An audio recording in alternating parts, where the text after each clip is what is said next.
Hey yogis, welcome back to Freely Give Yoga. My name is Claire and this is a quick little baby crow and crow tutorial. If you like this video, please make sure to give it a thumbs up and leave a comment. This helps more people find our channel and for the Freely Give community to keep on growing. Also, don't forget to subscribe if you haven't already because we put out new videos every Wednesday and Friday and you're not going to want to miss any. As always, everything on this page is 100% free, but if you do want to support us with your donations, you can donate to the PayPal or the Venmo in the description below. 50% of everything that's donated goes to a different charity at the end of each month, which we vote on Instagram. So if you want to participate in voting or you just want to follow along with us, you can follow us on Instagram at freely.give.yoga. You don't need any equipment for this short tutorial, so let's go ahead and get started. Okay, so once you make it to your mat, we're going to get started with our baby crow first. So there are two ways to enter a baby crow, and I'm going to show you both.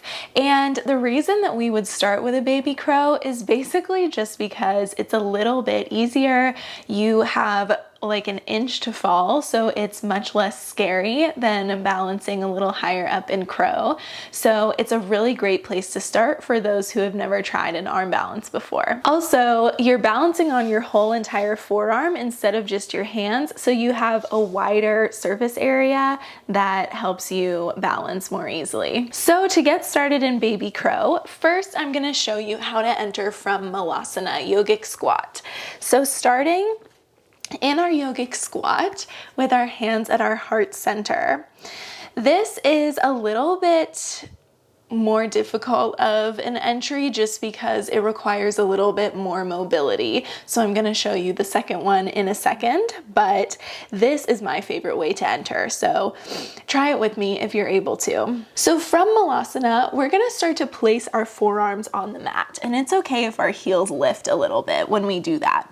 But basically what we want is our elbows right underneath our shoulders and our hands right in front of our elbows. So our arms are at a 90-degree angle here. We're gripping the mat with our fingertips. And then this entry is my favorite because your knees are already on the outside of your arms right here. So it's easy for you to just lean forward and get into your baby crow.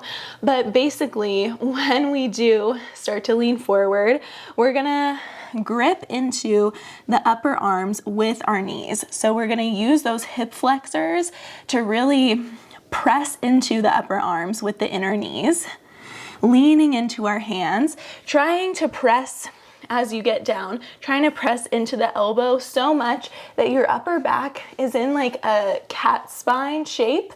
So it's domed up here, which is gonna give us a lot of protection in the shoulders, but it'll also make us feel more stable. So here's what it looks like when you get down. You're gonna be pressing into the hands, wrapping those inner knees to the outside of the upper arms. And you can see here, my nose is about an inch away from the floor. So it's a very short way to fall if you do wobble. And then you can just start to lift one set of toes and then the other. My nose is like tapping the mat here. And try to kick those heels toward your booty as much as you can, activating those hamstrings. And again, try and press into the elbows so that your upper back is active. So that is our first way to enter baby crow, through Malasana. If that doesn't work in your body, it does take a lot of mobility compared to the other entry. So I will show you the other entry now. But if you do have the mobility, that is how I recommend entering. Our second way to enter is going to be from tabletop. So starting off in a tabletop position, we are aligning our hands right underneath our shoulders. So this is a good way to make sure that our arms are in the right alignment. But basically from here, we're just gonna lower our elbows.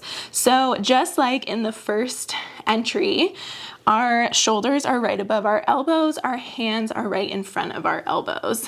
So everything is at a 90-degree angle in our arms. And of course, as we lean forward, it won't be anymore, but we wanna be aligned with our joints this way at first.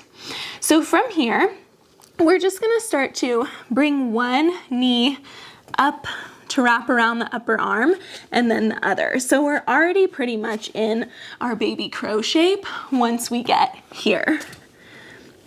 And from here, all we're gonna do is lean forward and lift up one foot and then the other. So same thing, try and keep a dome shape in the upper back. Try and kick those heels toward the booty to engage the hamstrings. Of course, engage the core. That's in every arm balance, but definitely try and keep that belly button drawn toward the spine. It'll keep you in a more stable shape. And those hip flexors, of course, are working really hard to keep your knees hugged into the upper arms. Woo, okay. Now we're gonna move on to our crow pose. So the reason that I wanted to do a tutorial on crow pose is because often when it's taught in classes, it's actually taught as a crane prep. And crane is basically a crow pose, but with elbows straight. And it is a much more advanced pose. It requires way more practice, and the prep for it is actually much more difficult than it is just for the classic crow pose. So I'm gonna show you a prep that you might not have ever seen before for crow pose, and it might be the key to unlocking how to do a crow. If you're watching this video, I'm assuming that you're new to crow pose, so this is gonna be definitely a much more accessible way to enter crow. And then as you get more and more advanced, you can enter it as a crane prep, but for now, let's just try and do it in a way that works for our bodies and in a way that's accessible for us. I think that's always a good goal. So we're gonna start off again in a malasana. And this one is much easier to enter malasana because we're on our hands instead of on our forearms, so we don't have to hunch so far forward. So starting off in malasana, just elongate the spine.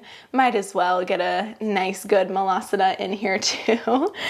And from here, we're gonna place the hands down on the mat. So it's the same thing, working on spreading our fingertips wide, gripping the mat with the tips of our fingers, and our hands should be shoulder width apart. So eventually we are gonna stack, but for now, we wanna make sure that our hands are the correct distance apart. So usually in a class, we would be instructed to lift up our booties, bring our knees into our armpits, and then lean forward into crow.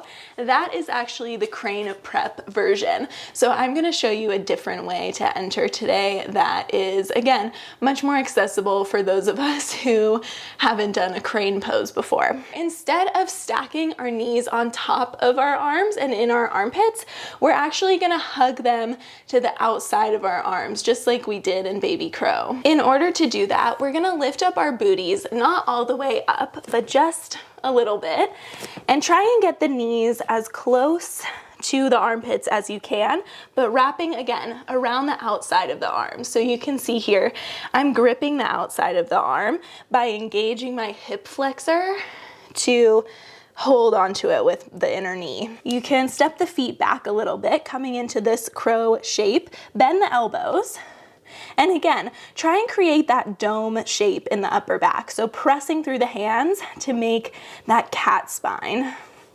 So now that we have our good foundation, we can lean forward into the hands, keeping that grip with the knees, and just start to lift one set of toes and then the other. Using the fingertips as brakes if you end up leaning too far forward, kicking the heels toward the booty. And you can set it back down into malasana, and you can keep on trying, keep on practicing. If you fell, whatever, that's okay.